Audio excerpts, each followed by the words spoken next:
Au nom tout puissant de notre Seigneur Jésus-Christ, nous avons ainsi prié. Amen. Amen. Amen. Amen.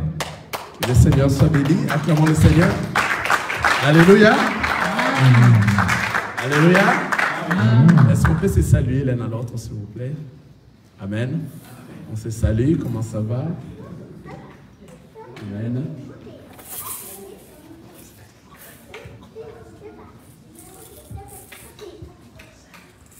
Alléluia. Je vous salue au nom de Jésus-Christ. Alléluia.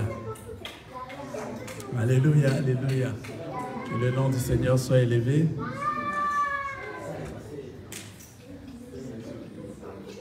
Que le Seigneur soit élevé. Amen. Amen. Acclamons le nom du Seigneur.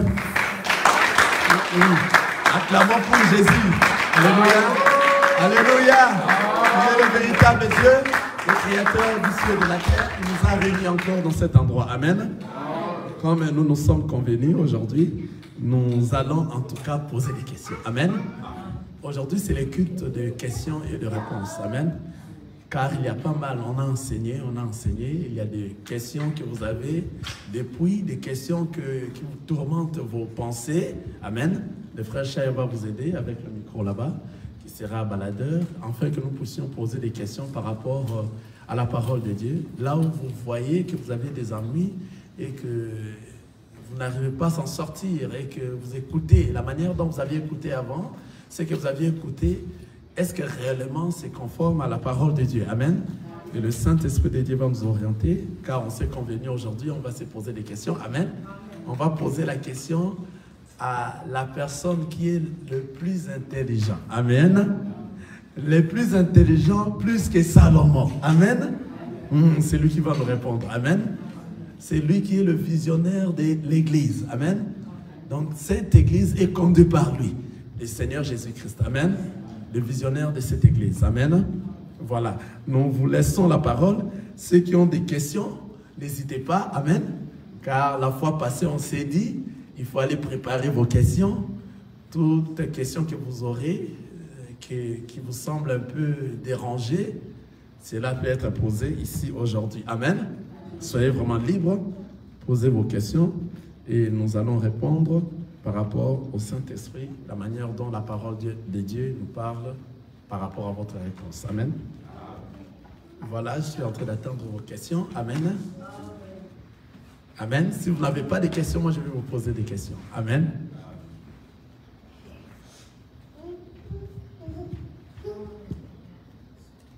Voilà, la sœur a une question.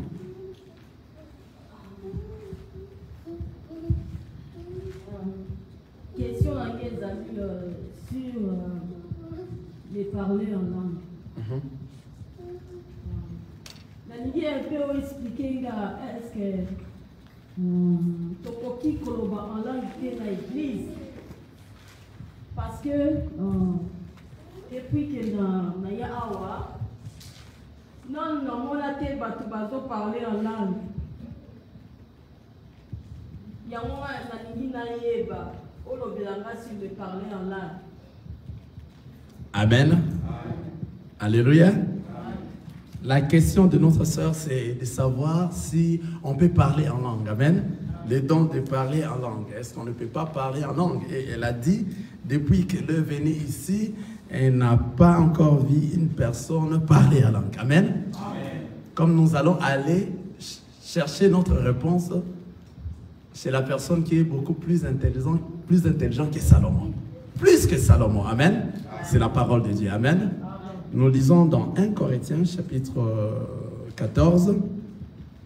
Nous venons dans le verset, on peut commencer dans le verset 26. La parole nous dit, que faire donc, frères, lorsque vous vous ensemblez les uns ou les autres, parmi vous ont-ils un cantique, une instruction, une révélation, une langue, une interprétation, que tout se fasse pour l'édification. En est-il qui parlent en langue, que 2 ou 3 au plus parlent chacun à son tour et que quelqu'un interprète.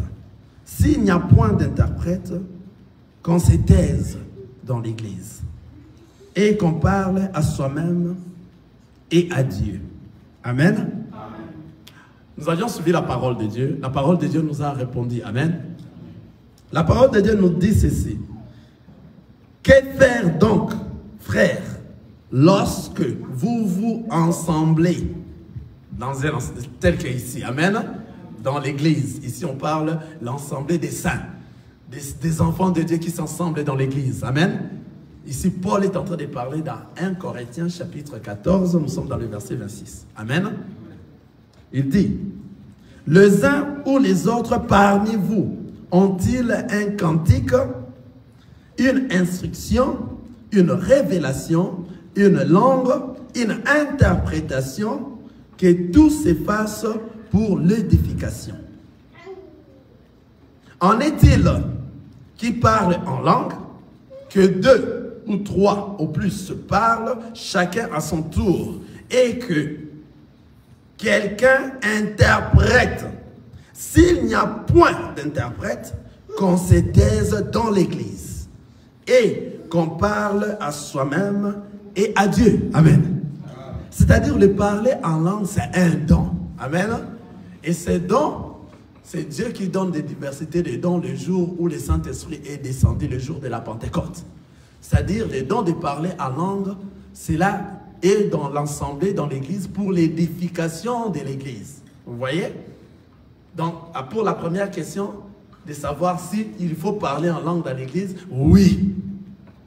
C'est un don que le Seigneur Dieu a parlé. Maintenant, le problème est comment le parler en l'église. Amen. La parole nous a dit, on ne le parle pas en vrai comme ça. Je suis en train de répéter la parole. Il faut, lorsque quelqu'un est en train de... L'autre doit parler, l'un après l'autre. Amen. Et la parole nous dit ceci. S'il n'y a pas d'interprète, s'il n'y a pas d'interprète, la parole nous dit de se taire. Quelqu'un a suivi ça? Je vais relire cet endroit. 27. 1 Corinthiens, chapitre 14, le verset 27. En est-il qui parle en langue, que 2 ou 3 ou plus parlent, chacun à son tour, et que chacun interprète, chacun à son tour, et que quelqu'un interprète. S'il n'y a point d'interprète, qu'on se taise dans l'église. Amen. C'est la parole de Dieu. C'est-à-dire, parler en langue, cela ne vient pas de toi, mon frère. Si tu veux parler en langue, cela ne vient pas de toi-même, tu commences à parler en langue.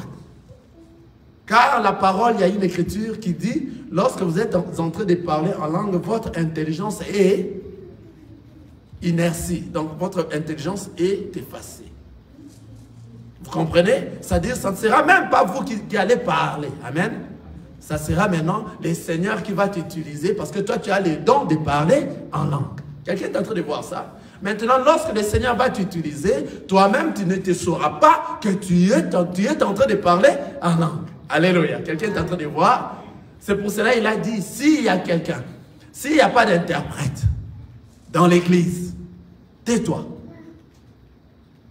Tais-toi. Parce qu'il y a plusieurs sortes, il y a, disons, 2 sortes de parler en langue. Amen. Ça, vous savez, non? Donc, il y a la langue des humains et la langue des anges. La langue céleste. Vous comprenez?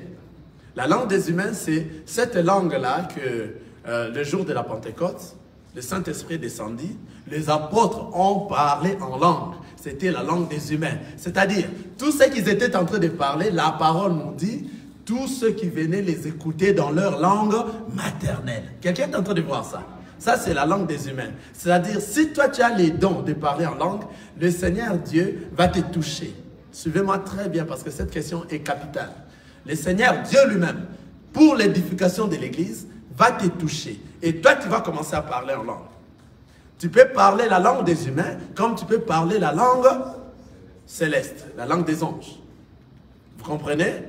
Donc, lorsque tu vas commencer à parler cette langue, si tu dois parler, si le Seigneur t'a touché pour parler la langue des humains, Toi, tu es, ma soeur, tu es de quelle tribu? Je m'excuse. Tu es de tribu Congo. Mais elle est de tribu Congo. Vous allez voir, le Seigneur va les toucher. Elle est de tribu Congo, mais elle est en train de parler les Chinois. Je donne l'exemple. Ou bien, allons-y dans des tribus. Vous allez comprendre ça. Amen. Vous êtes de tribu Congo. Si vous avez les dons de parler en langue, tu n'as jamais parlé les Chiluba. Tu connais les Chiluba, n'est-ce pas? Tu connais les Chiluba. On est en train de partager. Soyons ici. Amen. Vous connaissez les Chiluba, n'est-ce pas? Non. Vous n'avez jamais parlé les Chiluba depuis que vous êtes né. Mais le Seigneur Jésus va te toucher et tes lèvres vont nous communiquer en Chiluba. Amen. La langue des humains. Vous voyez? Elle va vraiment parler. Elle va parler en Chiluba correct. Véritable Chiluba. Et un Moulouba maintenant, ici dans la salle, tous les Malouba vont l'écouter. Quelqu'un est en train de voir ça? Donc il y a une interprétation de la langue qu'elle est en train de parler, mais elle n'a jamais parlé le Chiluba. Et lorsqu'elle va se mettre à parler en Chiluba, elle-même, son intelligence sera morte. Quelqu'un est en train de voir ça? Elle ne saura même pas, mais elle est en train de parler. Elle va croire qu'elle est en train de prier. Elle est dans la prière. Et pourtant, tous ceux qui sont les Louba vont écouter que la sœur est en train de parler Chiluba. En tout cas, en fait, cela, elle a vraiment un don. Vous comprenez? Le Seigneur va te toucher et tu vas commencer à parler en Chiluba correctement. Maintenant, les Louba vont nous écouter, vont t'écouter que toi, tu es en train de parler en Chiluba. À ce moment, les Louba qui sont en train d'écouter parce que c'est une langue humaine, n'est-ce pas? Donc, tous les Balouba comprennent ce qu'elle est en train de parler. C'est-à-dire, ces Balouba-là, ce n'est pas qu'ils doivent avoir les dons pour comprendre ce qu'elle est en train de parler. Parce que c'est une langue humaine qu'eux sont là, sont en train de comprendre. Vous comprenez? Et ils vont interpréter cela comme des humains. Et ils n'ont pas cette don. La personne qui a le don, c'est la personne qui est en train de parler le Chiluba, mais c'est un Mukongo. Quelqu'un est en train de voir ça? Qui parle en Chiluba. Elle va parler jusqu'à terminer. C'est à ce moment que tous les Louba vont comprendre ce qu'elle a dit.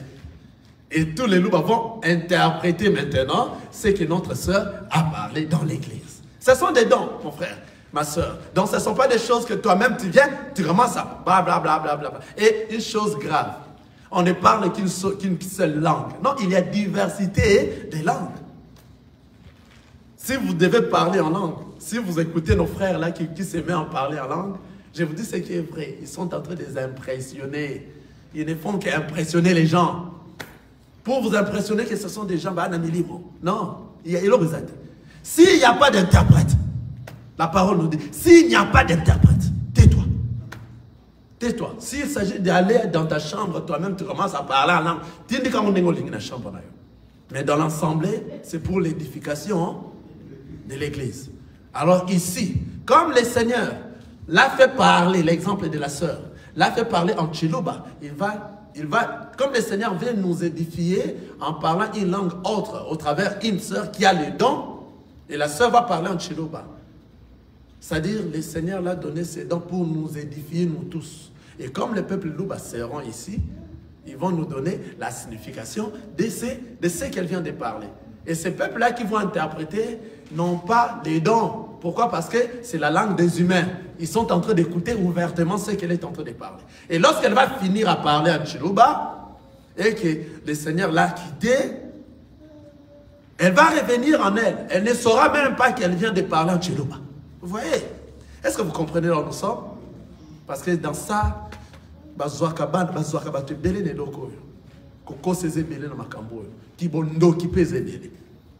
les gens sont en train d'invoquer des maïkari, des francs-maçons dans des langues que vous ne savez pas, dans l'église. Vous croyez qu'ils sont en train de parler en langue. Ils sont en train de faire des invocations. Ils invoquent parce qu'aujourd'hui, dans les choses de Dieu, il y a des pasteurs qui sont dans les noirs, dans la magie, dans des francs-maçons, dans des cabales juifs. Vous voyez? Il y a des choses qui se passent. Alors, ils profitent par des langues. Vous les voyez, il est en train de faire des incantations. Il parle des langues. Oh, Azorba langue. Il n'est même pas là. Il est en train de vous envoûter. C'est pour cela, le Seigneur Jésus-Christ, dans la Bible, il a dit, s'il n'y a pas d'interprète, tais-toi. Et même s'il y a l'interprète, quelqu'un qui peut interpréter, il faut aussi analyser. Ah, la parole nous a dit ça. Amen. Il faut aussi analyser réellement si cela vient du Seigneur. Parce que l'interprète, réellement, s'il vient du Seigneur, tel que je viens de donner, cet exemple que je viens de donner, la sœur est en train de parler en Chiluba, une sœur au Congo qui parle en Chiluba correctement, et les Baluba ont écouté cela. Vous voyez directement que la sœur a les dons de parler en langue. Vous voyez, à la fin, la sœur va se taire et puis elle ne saura pas qu'elle vient de parler en langue, que l'esprit l'a saisie. Il y a d'autres, l'esprit les saisissent, d'autres, ils parlent comme ça en priant, sont en train de parler. Amen. Vous voyez, ça c'est la langue des humains. Quelqu'un a compris, n'est-ce pas? Qu'on ne se soit pas en tout cas amené de tout vent possible. Vous voyez, il faut qu'il ait un interprète. À ce moment, la sœur a les dons. Les dons de parler en langue. Maintenant, les dons d'interprétation, il peut y avoir ici dans la salle maintenant, quelqu'un que le Seigneur l'a saisi avec une langue céleste, la langue de Dieu, la langue du ciel, la langue des anges. Et il se met en train de parler cette langue. Parce qu'il a les dons, parce que le Seigneur nous donne les dons. C'est pour cela qu'on est en train de chercher, d'entrer dans les affaires de notre Seigneur Jésus-Christ, de renoncer aux œuvres mortes, afin que le Seigneur Dieu lui-même nous donne les diversités de dons. Car chacun de nous a son don que le Seigneur a donné afin qu'il vienne dans sa mission sur la terre, étant enfant de Dieu. Vous voyez? Maintenant, si vous vous rapprochez du Seigneur et vous renoncez les mal, c'est à ce moment que ces dons vont se manifester dans toi. Amen. C'est ce que nous sommes en train de chercher dans cet ensemble. Vous voyez? Et, oui?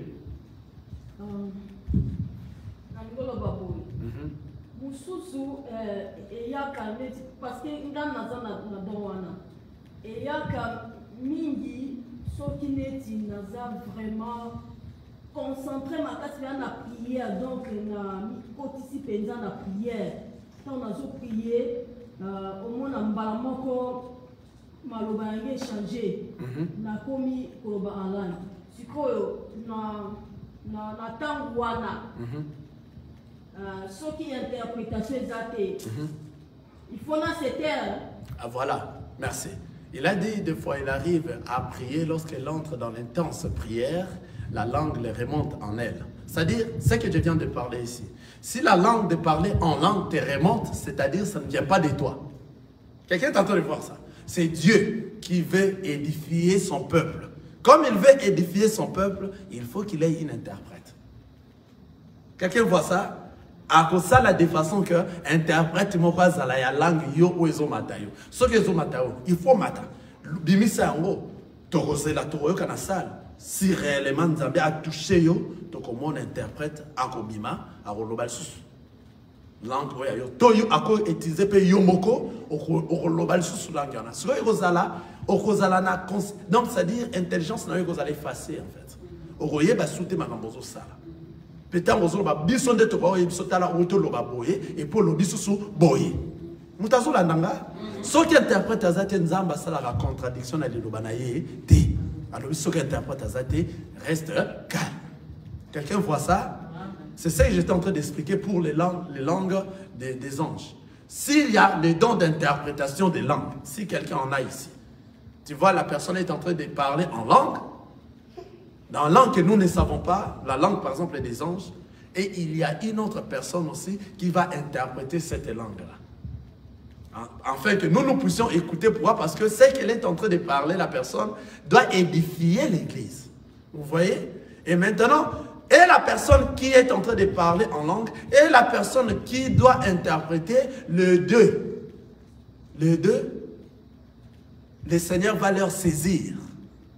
Pendant qu'il va interpréter, il ne saura pas qu'il est en train d'interpréter la personne qui est en train de parler en langue de l'autre côté. Tout ce qu'il est en train de parler, le Seigneur l'a saisi. Ça, ce sont des choses spirituelles. Le Seigneur va les saisir et il est en train d'interpréter. Nous sommes en train d'écouter deux personnes. L'autre est en train de parler, l'autre est en train de parler au même moment. Et lorsqu'ils vont finir, Personne d'eux sauront qu'ils viennent de parler et ils viennent de donner un message provenant du Seigneur pour l'édification de l'Église. C'est nous qui vont leur informer. Regardez ce que vous venez de parler. L'autre, là, vous avez dit, c'est là, vous étiez monté en langue et il y a eu une autre personne qui est montée en langue en train de... Et spectacle, alléluia. Alléluia. Nous avions eu la chance de voir là où une personne est en train de parler vraie langue. Depuis la Botama, Mbalamoko. Depuis je suis né, je vis une seule fois. C'était où? Dans l'église catholique. Dans l'église catholique, dans le renouveau charismatique. C'était grave. Et il y a une maman qui était en train de... Une vieille maman, sa condition, vous voyez qu'elle n'a pas de possibilité pour voyager, pour aller dans des pays. Vous voyez, elle était en train de parler en langue des humains. Vous comprenez? La maman commençait à parler en allemand. C'était dans le renouveau. Elle parlait en allemand, elle parlait vraiment en langue. Elle est entrée un peu en transe comme ça, elle était devant moi. Elle parlait en langue, elle parlait en langue, elle parlait en langue, elle parlait en langue. Directement, il y a un blanc qui était dans le renouveau, au coin là-bas, très éloigné de la maman, comme la maman était en train de crier, ça attirait l'attention du blanc qui était un Allemand qui restait au pays, au Congo là-bas. Qui était dans le renouveau, dans l'église catholique, il était aussi dans le renouveau. Il venait aussi dans le renouveau. Et ce blanc s'est rapproché, proche de cette maman, en train de regarder, parce que la maman était devant moi. Et le blanc est arrivé en train de regarder cette maman-là, qui parle en allemand correctement. Vous voyez? Et lorsque la maman a fini de parler en allemand, le blanc a demandé qu'il aille interpréter ce que la maman parlait. Mais ce n'était pas des petites choses que cette maman a dit. La maman a parlé, parce que depuis ce temps-là, moi aussi, si mes oreilles étaient ouvertes, j'allais sortir l'église catholique depuis ces jours-là. Parce que la maman, là, lorsqu'elle était en train de parler, elle parlait l'allemand, et le papa, là, qui est venu, écoutait parce qu'il était très loin. Il a quitté, il a dit, mais qui est en train de parler l'allemand comme ça? Il s'est rapproché de cette maman. C'est ainsi qu'il a demandé, enfin qu'on puisse lui donner, qu'il puisse dire ce que la maman est en train de dire, car lui, il a écouté ce que la maman parlait en allemand. Vous voyez? Et le papa a pris le micro, il commença à parler que nous sommes dans un mauvais endroit, que les statues qui sont ici à l'église ne doivent pas être ici. Ici, ce n'est pas un endroit de Dieu. Tout le monde doit sortir de cet endroit. Alors les dirigeants l'ont saisi. Oh, mais qu'est-ce que tu es en train de parler ici? Le papa continue à parler parce qu'il était poussé, il fallait qu'il donne l'interprétation de ce que la maman parlait. Vous voyez? Et nous tous, on était là comme des baudins. Mais qu'est-ce qui se passe? Qu'est-ce qu'il lui a pris? Il est devenu fou. On commence à croire ça. On commence à nous faire croire que le blanc là est devenu fou. Vous voyez ce qui se passe? Or, il était en train d'interpréter des oracles que le Seigneur a parlé au travers de cette maman-là qui n'a jamais été en Allemagne, qui est une Congolaise, qui a vieilli déjà, qui a parlé un Allemand, qui a parlé en allemand correctement. Vous voyez, il parle en langue. C'est là où j'ai assisté la langue des humains. Car le papa était un Allemand, c'est un blanc qui est venu interpréter. On était en train de l'interdire lorsqu'on avait déjà donné le micro. Et il refusait, il continuait à parler. Sortons de cet endroit. Cet endroit n'est pas correct. Cet endroit, il y a des statues. Nous prions des dieux qui ne sont pas des dieux. Il parlait beaucoup de choses. Et moi, à cette époque-là, comme nous étions déjà camouflés par l'église catholique, envoûtés de l'église catholique, il fallait normalement que je sorte dans cette époque-là. Si mes yeux étaient éclaircis. Mais les dirigeants l'ont pris. Il est entré, il est devenu fou. Il parle de n'importe quoi. On l'a fait sortir. Il criait. Malgré on les faisait sortir, je me souviens, le papa continuait à crier. Sortez d'ici. La maman dit ceci. Le Dieu a dit ceci. Parlez tout ce que la maman disait en français. Vous voyez? C'est le Seigneur qui fait de ces choses-là. Vous voyez? La maman aussi avait parlé la langue des humains. Les papas là n'avaient pas les dons, c'était la maman qui avait les dons de parler en langue. Vous comprenez comment ça se passe? Donc, c'est-à-dire, Dieu ne peut jamais aller au-delà de ses Écritures. Dieu est dans ses Écritures. Il est là, à l'intérieur. Il est caché à l'intérieur. C'est-à-dire, tout ce qui se passe dans le monde, il faut avoir des questions, il faut se poser. Vous voyez? C'est-à-dire, si tu vois cela que ça remonte et que la première fois que tu as vu, il n'y a pas eu d'interprète, la parole de Dieu nous dit, il faut se taire, car nous devons être soumis à la parole de Dieu. Nous autres là, une fois, ma femme, il m'est arrivé qu'on a refusé son visa 2-3 fois.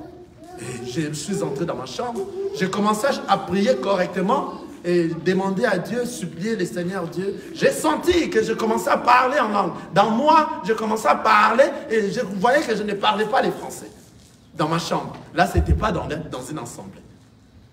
Vous voyez? Mais dans l'assemblée comme ça, si cela arrive dans moi, je dois parler. Si cela réellement venait et vous touche réellement, et que vous êtes un enfant de Dieu, parlez. C'est sûr qu'il y aura un interprète. Il y a eu aussi un parler en langue dans l'assemblée des élus de Bruxelles. C'était phénoménal. Il y a un frère qui était en train de parler en langue et il y a eu un autre qui est en train d'interpréter. Voilà, les deux dons. Ils n'ont jamais vu ça. C'était la première fois. Ils n'ont jamais vécu ça. Ils ont vécu ça. C'est bon, je te dis. Le mystère de Dieu, c'est bon à voir ça. Quelqu'un qui parle réellement en langue et l'autre est en train d'interpréter et il est en train réellement d'interpréter ce qu'il est en train de parler en langue. Et l'édification de l'Église. Vous voyez? Il est arrivé. Il faut faire très attention dans le parler en langue. Le diable utilise beaucoup ces coins-là pour détruire et puis envoûter le peuple de Dieu, faire des cabales juifs et beaucoup de choses. Vous allez voir, il n'y a qu'une seule langue. Tout le monde ne parle que cette langue-là. Non, il y a diversité de langues. Donc lorsque nous allons parler en langue, nous allons réellement parler, articuler nos phrases. C'est parler. Quelqu'un voit ça? Donc c'est parler. Amen. Donc il faut être vigilant aussi sur ces coins-là. Amen. C'est pour ça que nous implorons que le Seigneur nous remplisse au don. Que les dons-là viennent. Si maman, vous avez ces dons-là, le Seigneur va assister, va nous assister. Parlez. Si ça vient, ça te remonte. Parle. Que nous aussi, que nous puissions voir cette expérience. Peut-être il y a aussi quelqu'un qui est dans la salle, qui va interpréter, que le Seigneur va donner les dons d'interprétation des langues. Vous voyez? Vous avez compris que s'il y a une personne, s'il y a la langue des humains, parce que c'est la langue des humains, il y a des humains qui vont comprendre ce qu'il est en train de parler et cette langue ici. Amen.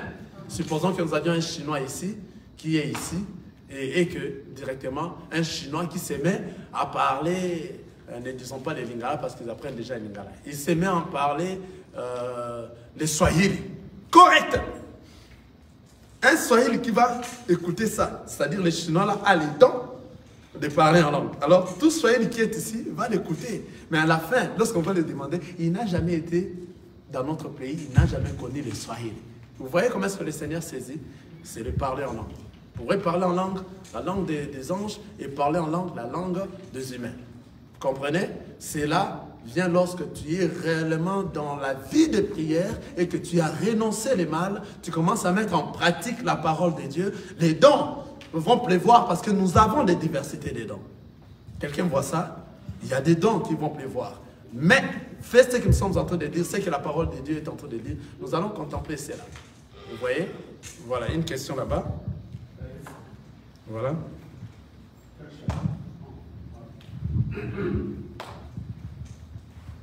Oui, j'ai une question, mais derrière cette question, il y a des sous-questions. En fait, c'est un peu de suivre un peu. Très bien. Bon, je pose un peu la question ici. Pourquoi ici, dans notre assemblée ici, on ne donne pas le dîme? Et puis, des sous-questions. Et c'est une obligation, oui ou non? Et troisième sous-question encore, et qui est autorisé vraiment de prendre la dîme? Et puis enfin, est-ce que donner la dîme, c'est une préoccupation pour un chrétien, disons je peux dire, c'est une obligation pour que vous puissiez vivre une vie spirituelle, une bonne vie spirituelle, en quelque sorte, je peux dire ça. Peut-être que vous m'avez compris. Parce qu'on dit qu'on donne la dîme, hein, c'est pour que vous soyez bénis. Oui. Parce que dans d'autres assemblées, c'est qu'on a entendu dire, si quelqu'un ne donne pas la dîme, il est hors d'abord de la vie spirituelle de Dieu, et il est incomplet par rapport à sa relation avec le Seigneur Dieu. Voilà, je vais un peu comprendre ça. Bon, ça, sur la dîme, c'est vraiment un grand enseignement que nous allons encore reprendre sur ça. Amen. Malgré que nous avions déjà donné cet enseignement, mais comme au fur et à mesure qu'il y a des gens qui viennent, qui demandent et posent la même question, nous sommes dans la maison, on peut toutefois reprendre sur ça. Amen. Vous constaterez qu'on ne donne pas la dîme et que la dîme n'est pas d'actualité dans ces temps ici, après la croix. Après la croix, c'est-à-dire après la mort de notre Seigneur Jésus, dans les temps de la grâce. Amen. Donc la dîme, actuellement, n'est pas dans l'actualité. La dîme n'est pas de l'actualité. La dîme, c'est donné lors de la loi. La dîme, c'était une institution qu'on avait donnée au peuple d'Israël lorsque ils étaient en Israël, lorsqu'ils étaient en Égypte, et ils ont quitté l'Égypte et ils sont entrés dans la terre promise, au Canaan. Et le Seigneur Dieu a choisi un peuple parmi eux. Je vais dire quelque chose, mais je vais encore répondre sur ça parce que c'est un grand enseignement sur la dîme. Amen. Je vais quand même éclaircir un peu de quoi est-ce que nous sommes en train de parler si nous parlons de la dîme. Vous voyez que la dîme aujourd'hui n'est pas d'actualité, qu'il faut venir donner la dîme ici aujourd'hui. Et nous allons essayer d'éclaircir un peu rapidement pour savoir la dîme réellement c'est quoi. Amen. Donc le peuple d'Israël, en quittant l'Égypte pour entrer à Canaan, lorsqu'ils sont entrés à Canaan, le Seigneur a instauré une institution en Israël et il avait choisi le Lévi, le peuple Lévi. C'était eux qui étaient chargés pour avoir la dîme. Vous voyez? Donc, c'est-à-dire le Lévi était considéré comme des pauvres. Vous voyez? Le Lévi était considéré comme des pauvres. Maintenant, le Seigneur les a dit en Israël, le première année, ils doivent manger leur dîme eux-mêmes. Le deuxième année, ils doivent encore manger leur dîme eux-mêmes. Mais le troisième année, je vais vous laisser, vous-même vous allez comprendre c'est quoi la dîme. Amen. Le troisième année, ils feront sortir cette dîme devant leur porte. Et maintenant, qui sont ceux qui ont été autorisés de donner de la dîme en Israël? C'était ceux qui avaient des terres et ceux qui avaient de l'élevage. Vous voyez, il y avait, parce que ici nous n'avions plus assez de temps, comme j'ai promis que nous allons venir dans l'enseignement sur la dîme, je me réserve pour aller lire parce qu'on n'a plus assez de temps pour finir pour aujourd'hui, mais on peut toutefois continuer le dimanche prochain pour des questions-réponses. C'est-à-dire, cette institution en Israël, ceux qui devaient donner la dîme n'étaient que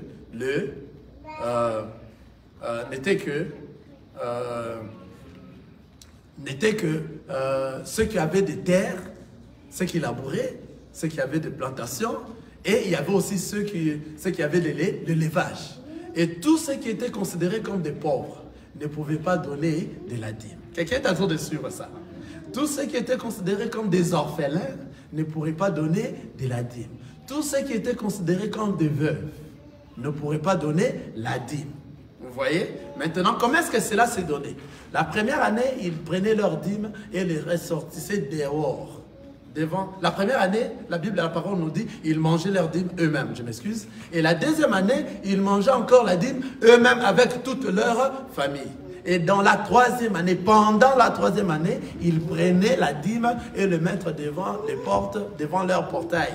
Afin que les étrangers viennent prendre cette dîme-là. Vous voyez, les pauvres, comme les Lévites aussi étaient des pauvres, ils devaient venir prendre cette dîme. Et le veuve devait aussi venir prendre cette dîme à la troisième année, pendant la troisième année. Est-ce que vous comprenez cela?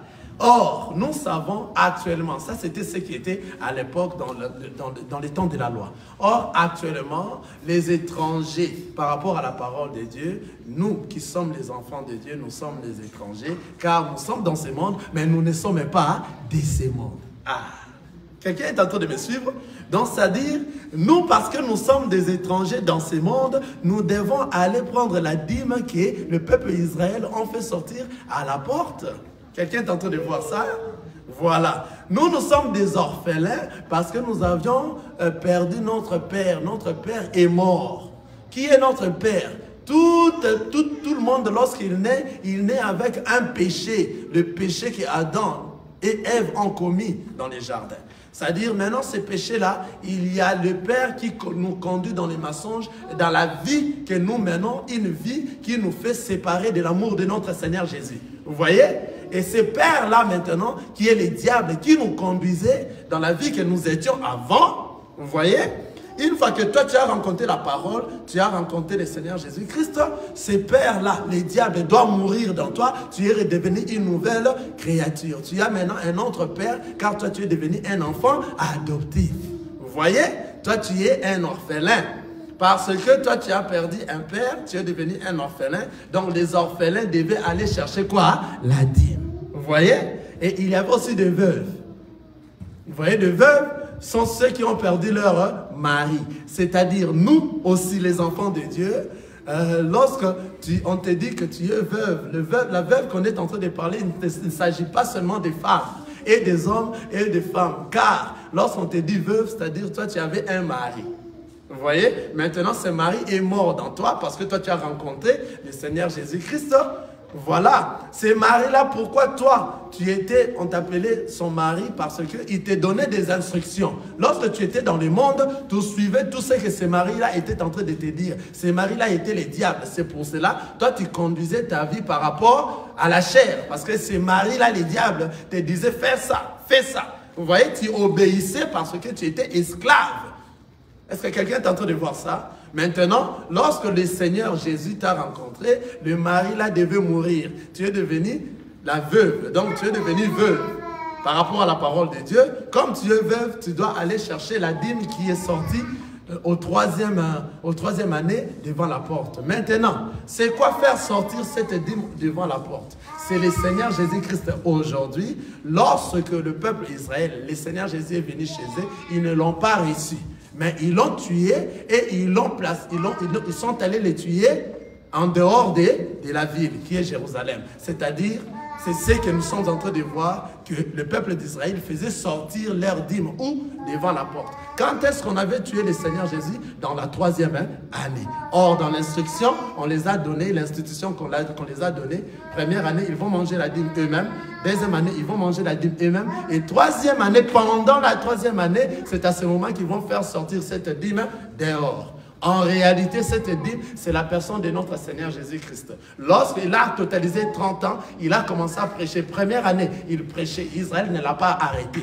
Deuxième année, il prêchait, Israël n'a pas pu l'arrêter. Troisième année, pendant la 3e année, qu'on est venu arrêter le Seigneur Jésus-Christ et le tuer en dehors de la ville. C'est de la même manière que lorsque le peuple d'Israël prenait la dîme et les faire sortir devant la porte, donc en dehors de leur maison.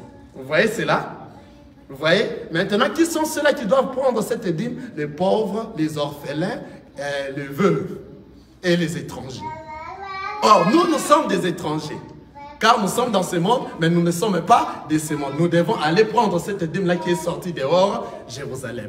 Vous comprenez? C'est le Seigneur Jésus-Christ. Il est venu chez les siens et les siens ne l'ont pas réussi. Maintenant, nous les étrangers, nous les païens, nous les nations, à tous ceux qui l'ont reçu, il leur a donné le pouvoir de devenir enfants de Dieu.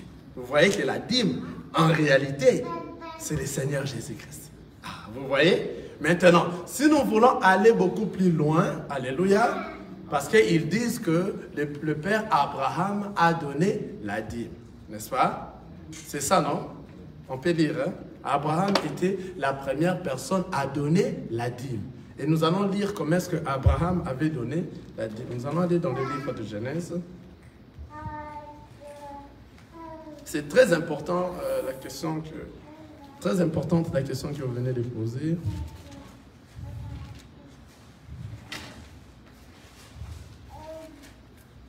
C'est dans le livre de Genèse. Nous lisons Genèse chapitre 14. Nous allons lire et vous allez suivre rapidement. Genèse chapitre 14, le verset 17. Amen. Regardez comment ça a été la dîme de Abraham. Amen. Parce que dans la Bible, dans toute l'histoire de la parole de Dieu, les mots dîme, nous avions tout vu ça pour la première fois, voir Abraham donner la dîme. Mais comment est-ce que maintenant Abraham a donné cette dîme? Ici, je suis venu avant que je vienne à ça, je vous ai relaté comment est-ce que la dîme était devenue une institution en Israël. Et nous avions vu normalement, il fallait que les pauvres, les orphelins, les étrangers et les veuves qui devaient aller prendre la dîme. Or, aujourd'hui, les pauvres, les orphelins, les étrangers, les veuves, c'est qui? C'est tous ceux qui ont reçu le Christ parce que le Christ a été négligé ou en Israël. Vous voyez? Maintenant, nous, les nations, nous l'avions reçu. Comme nous l'avions reçu dans le monde, nous sommes des étrangers, car nous sommes dans ce monde, mais nous ne sommes pas de ce monde. Quelqu'un comprend ça? C'est pour ça que nous devons avoir la dîme, qui est le Seigneur Jésus-Christ, qui a été sorti en dehors de la ville de Jérusalem pour être tué. Nous l'avions reçu. Vous voyez? Nous sommes des veuves. Pourquoi? Parce que notre mari, qui nous donnait des instructions et que nous obéissait à ce mari qui est le diable, et depuis que nous avions reçu le Seigneur Jésus-Christ, ce mari dans nous est mort. Nous sommes devenus des veuves. Nous sommes des orphelins parce que les papas, notre papa, les diables, qui commandait sur nous, il n'a plus cette obligation sur nous. Il est comment? Mort. C'est pour ça que nous sommes des orphelins. Et comme nous sommes des orphelins, nous devons avoir cette dîme qui est sortie dehors Jérusalem. Quelqu'un voit ça?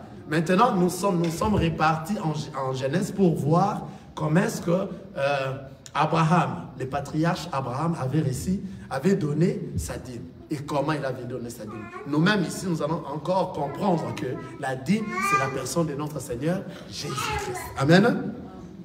Regardez, nous sommes dans Genèse chapitre 14, le verset 17.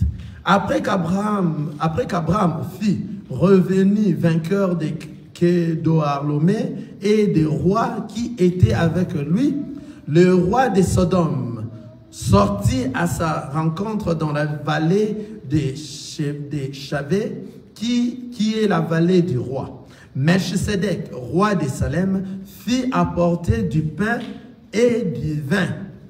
Il était sacrificateur de Dieu très haut. Je reprends.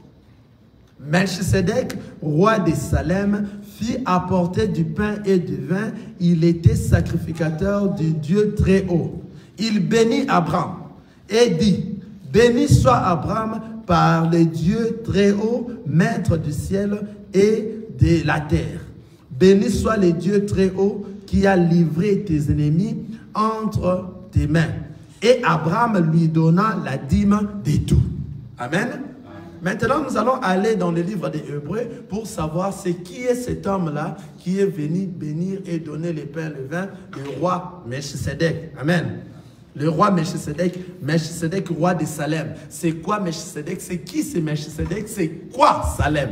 Vous voyez? Et nous allons maintenant aller dans le livre de Hébreux, chapitre 7, le premier verset jusqu'au 4e verset. Nous allons voir, c'est quoi Melchisedec? Ce roi-là qui est venu donner le pain et le vin à qui? À Abraham.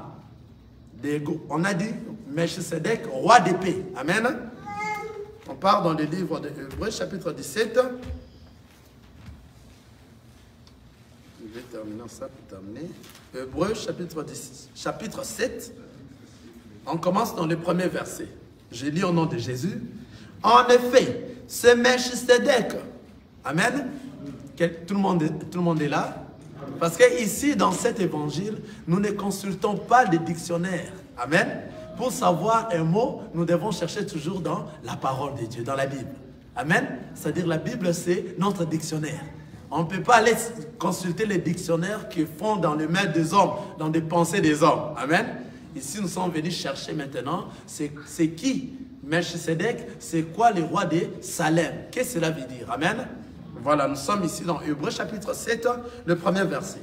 En effet, c'est Melchisedec, roi de Salem, sacrificateur de Dieu très haut, qui alla au devant d'Abraham lorsqu'il revenait de la défaite du roi qui les bénit et à qui Abraham donna la dîme de tout, qui est, c'est Melchisedec-là, qui est d'abord roi de justice. C'est Melchisedec-là, il est d'abord roi de justice, d'après la signification de son nom. Ensuite, roi de Salem, c'est-à-dire roi de paix. Vous avez vu, c'est qui est ce Melchisedec? Il est le roi de justice, d'après la signification de son nom. Ensuite, il est encore de son nom, ensuite roi de Salem. Qu'est-ce que signifie Salem? On nous a dit, c'est-à-dire roi de paix. Donc c'est Melchisedec, le roi de paix, qui est sans père. C'est Melchisedec qui est sans père, sans mère, sans généalogie, qui n'a ni commencement, des jours, ni fin des vies, mais qui est rendu semblable au Fils de Dieu. C'est Melchisedec qui demeure sacrificateur à perpétuité. Considérez combien est grand celui auquel le patriarche Abraham donna la dîme des bitins. D'après vous, lorsque je viens de lire ici, c'est qui? C'est Melchisedec. C'est Jésus-Christ. Vous voyez? Donc Jésus-Christ était venu visiter Abraham. Vous voyez? Maintenant, Abraham, avant qu'Abraham puisse lui donner, la dîme de tout, qu'est-ce que nous dit la parole de Dieu? Regarde, la parole de Dieu nous dit ceci. Genèse chapitre 14, nous sommes dans le verset 18. Melchisedec, roi de Salem, fit apporter du pain et du vin. Et il était sacrificateur de Dieu très haut. Il bénit Abraham et dit, béni soit Abraham par les dieux très hauts, maître du ciel et de la terre. Béni soit le Dieu très haut qui a livré tes ennemis entre tes mains, et Abraham lui donna la dîme de tout. Amen. Qu'est-ce que nous avions vu ici? Ce que nous avions vu ici, c'est avant qu'Abraham puisse donner sa dîme, c'était d'abord ce Melchisedec-là qui a remis à Abraham quoi? Les pains et les vins. Quelqu'un a vu ça? Quelqu'un a écouté ça? Voilà, là c'était à l'époque, dans les temps de la loi, dans ces temps-là, d'ailleurs c'était avant la loi, parce que c'était avant Moïse. Vous voyez? Et pendant ce temps-là, ces trucs, tout ça, ça s'est passé correctement comme ça. Le Seigneur Dieu l'a apporté les pains et le vin. Abraham a mangé d'abord les pains et les vins. Quelqu'un est avec moi? Abraham a mangé les pains et les vins. C'est après maintenant qu'Abraham a remis la dîme de tout. Amen. Quelqu'un est avec moi? Voilà. Aujourd'hui, dans les temps de la grâce, alléluia, si toi tu ne manges pas les pains et les vins, tu ne sauras pas donner à Dieu sa dîme. Alléluia. Donc la personne qui va remettre la dîme auprès du Seigneur est la personne qui va manger d'abord le pain et les vins. Tu vois? C'est-à-dire, Abraham devait d'abord manger les pains et les vins. C'est à ce moment qu'il a eu la force de donner la dîme auprès du Seigneur. La dîme de tout. Amen. C'est-à-dire le pain et le vin aujourd'hui, c'est le corps et le sang de notre Seigneur Jésus-Christ. C'est la parole et la révélation de cette parole aujourd'hui dans les temps de la grâce. Toute personne qui a cette parole et qui a la révélation de cette parole, c'est lui maintenant qui va donner la dîme de tout. C'est quoi la dîme de tout? C'est sacrifier ton corps comme un sacrifice vivant, sain et agréable. Parce que toi, tu as mangé les pains et tu as bu quoi? Les vins. Quelqu'un est avec moi? Amen. Alléluia. C'est-à-dire, le Seigneur Jésus-Christ, aujourd'hui dans les temps de la grâce, c'est lui la dîme. Toute personne qui va manger la dîme dans les temps de la grâce, c'est cette personne-là maintenant qui aura la force de se donner son corps et offrir son corps comme un sacrifice vivant, sain et agréable auprès du Seigneur. Donc il va donner maintenant la dîme de tout. C'est du donnant-donnant. Mais la première personne qui doit nous donner, c'est le Seigneur qui nous a donné son corps. Et nous devons... Ouais. Oui, laissez-moi terminer cette partie, je vais te laisser. Nous devons en tout cas manger son corps, qui est la parole de Dieu, qui va changer dans toi, qui va transformer dans toi. Et toi, tu es devenu un véritable enfant de Dieu. C'est à ce moment maintenant que toi, tu sauras comment sacrifier ton corps. Vous savez sacrifier ton corps? Marcher par rapport à la parole de Dieu et mettre en pratique ta parole de Dieu. Pourquoi? Parce que toi, tu as mangé les corps et tu as bu quoi? Le sang. C'est-à-dire, Abraham avait d'abord mangé des pains, et il a bu le vin. Aujourd'hui, le pain, c'est le corps de notre Seigneur Jésus-Christ. C'est le vin, c'est le sang. Et c'est la parole de Dieu. Lorsqu'on s'ensemble ici, nous venons pour manger le corps et boire le sang. Afin que cela change dans nous. Afin que nous devenions de véritables enfants de Dieu qui vont donner notre corps comme étant un sacrifice vivant, sain et agréable auprès du Seigneur. Mais dans ces temps ici, il y a une manière aussi d'offrir le Seigneur Jésus-Christ dans ces temps ici. Dans ces temps que nous sommes. Donc, c'est-à-dire, pour bénir un enfant de Dieu, pour bénir l'homme de Dieu, la dîme n'est plus en actualité aujourd'hui dans les temps ici, car le Seigneur avait envoyé ses disciples Vous suivez très bien? Dans ces temps ici, le Seigneur les avait envoyés 2 à 2 d'aller prêcher. Vous comprenez? Lorsqu'ils sont allés prêcher, il les a dit, la maison dont on va vous recevoir, prêchez la parole de Dieu, tout ce qu'on vous donnera, cela considérera comme un salaire. C'est-à-dire, nous ne sommes pas contre le salaire d'un homme de Dieu. C'est-à-dire, après avoir prêché, les gens seront touchés par la parole de Dieu. Quelqu'un est en train de suivre ça? Et après avoir été touchés par la parole de Dieu, c'est à ce moment que le Saint-Esprit va, ils seront poussés par le Saint-Esprit pour participer dans l'œuvre du Seigneur et ils vont remettre à ces disciples-là, ou bien à l'homme de Dieu, quelque chose que l'homme de Dieu va considérer ces choses-là comme étant son salaire dans ces temps ici. Vous voyez? Alors, il n'a pas dit, le Seigneur n'a pas dit que lorsque vous partez dans des maisons et que vous prêchez, après avoir prêché, demandez-leur à vous donner parce que vous les avez prêchés. Non. Il avait dit, pour avoir votre salaire, il faut d'abord faire quoi? Prêcher la parole de Dieu, c'est-à-dire faire le travail. Amen. Lorsque vous faites le travail, c'est à ce moment maintenant que toute personne qui va écouter cette parole, s'il est touché par la parole de Dieu, tout ce qu'il va vous donner, même de l'eau à boire, c'est ça votre salaire. Vous voyez? C'est dans ces temps ici. Et maintenant, le livre aussi des Corinthiens. 2 Corinthiens, chapitre 9, ça nous aide aussi. Je vais terminer pour redonner la parole à notre frère Mbaki. 1 Corinthiens, le livre des Corinthiens, chapitre 7, nous dit aussi comment nous devons donner dans ces temps ici. Amen. Comment nous devons donner dans l'église de Dieu dans ces temps ici. Mais nous allons revenir sur la dîme parce qu'il y a beaucoup à parler sur la dîme. Ce qui montre réellement que la dîme, c'est la personne de notre Seigneur Jésus-Christ. Amen. Il y a aussi une chose qui vient de m'arriver à peine dans la tête. Vous voyez, le Seigneur, on l'a demandé quel est le commandement de tous les commandements, quel est le commandement le plus mieux de tous ces commandements. Et le Seigneur les a dit, je vous ai donné un commandement nouveau. Aimez-vous les uns les autres. Dans tous les commandements, le commandement qui est plus que tous les autres commandements, c'est quoi? C'est l'amour. Vous comprenez? Or, nous avons 10 commandements. Dans les 10 commandements, si nous prenons les 1/10 des 10 commandements, c'est quoi? C'est l'amour. Or, l'amour, Jésus-Christ, c'est la manifestation de l'amour de Dieu sur la terre. Vous voyez que la dîme, c'est le Seigneur Jésus-Christ. On peut partir dans toutes les sortes, dans toutes les manières dans la Bible. Nous allons voir que la dîme, aujourd'hui, dans les temps de la grâce, c'est le Seigneur Jésus-Christ. Aujourd'hui, allons-y dans 1 Corinthiens. 1 Corinthiens chapitre 9, le verset 7. 1 Corinthiens chapitre 9.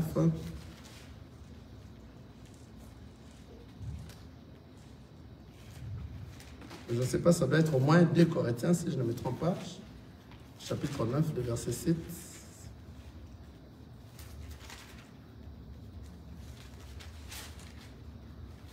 « 2 Corinthiens, chapitre 9, le verset 7. » Amen. Tout le monde est là? Voilà, c'est que la parole nous dit. Comment est-ce que nous devons donner aujourd'hui dans les temps de la grâce? Amen. Le Seigneur nous dit ceci. Je lis dans les chapitres 7, dans les versets 7 et le verset 8. Que chacun donne comme il a résolu en son cœur, sans tristesse ni contrainte. Car Dieu aime celui qui donne avec joie. Et Dieu peut vous combler de toutes sortes de grâces, afin que possédant toujours en toutes choses de quoi satisfaire à tous vos besoins, vous ayez encore en abondance pour toute bonne œuvre.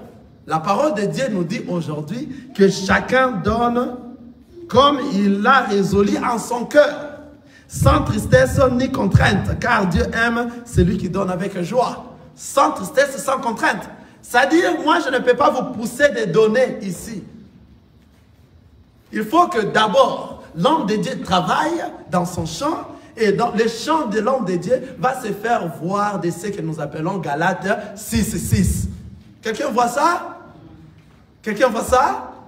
Galates 6:6, on dit quoi? Que vous devez donner, frère chef, vous allez me chercher, frère Mbak, vous allez me chercher ça rapidement. Vous allez donner tous vos biens auprès de celui qui vous enseigne la parole de Dieu. C'est ça, non? Le frère Mbak est en train de chercher ça. C'est lui qui avait posé d'ailleurs la question.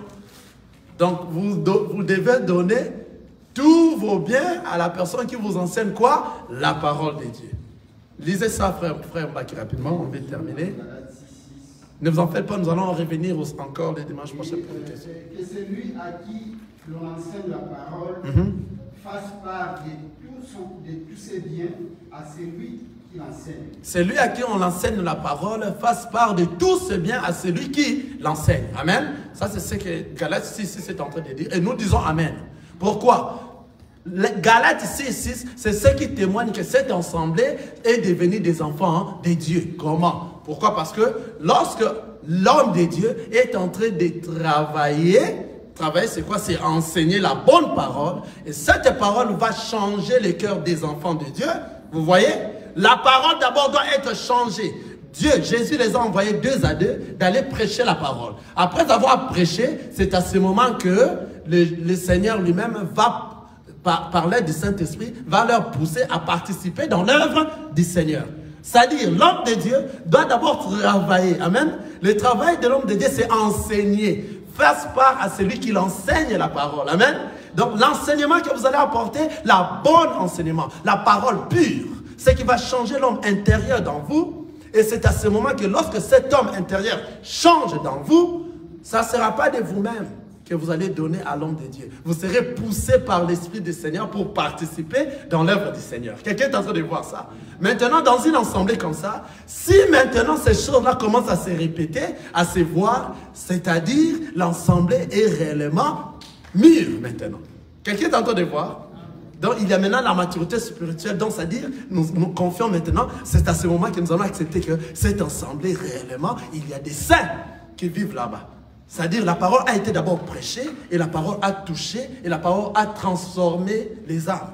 Et vous êtes devenus de nouvelles créatures. C'est à ce moment maintenant que vous allez participer dans l'œuvre du Seigneur. Comment? Vous allez participer dans l'œuvre du Seigneur sans tristesse ni contrainte, car Dieu aime celui qui donne avec joie. Personne ne va vous tirer. Personne ne vous dira que ça, c'est le panier des Galates 6. Là-bas, panier des prophètes. Là-bas, panier de ceci. Là, 5, 4, 8, 10 paniers.